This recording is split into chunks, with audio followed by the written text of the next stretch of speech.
How do I help someone heal from sexual trauma? Boy, that's such an important question to be asking as a Christian leader because you are ministering to a lot of men and women who have sexual trauma in their past. Well, I think you want to avoid two extremes. One extreme is to think that you as a Christian leader or somebody who's discipling have everything you need to help that person heal. We're learning more and more that that's just not true. There is expertise in helping people talk through trauma and work through trauma. And so you want to be connected to a Christian trauma therapist, or better yet, a group of Christian therapists in your vicinity that you can refer to. Don't try to do that work by yourself. And the second extreme that I would encourage you to avoid is when you just say, oh, that person's in counseling, they don't need me anymore.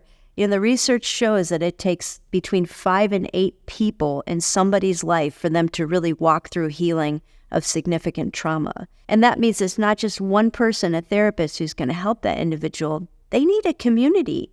They need friends. They need people who will listen and pray with them and weep with them and point them towards Jesus, disciple them.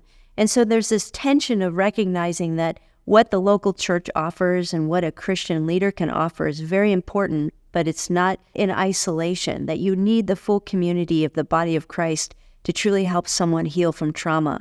The only other thing I would suggest to you, particularly when you're dealing with somebody who has trauma issues, is be very careful and respectful of boundaries. And so you want to set boundaries that make sure that individual feels safe with you.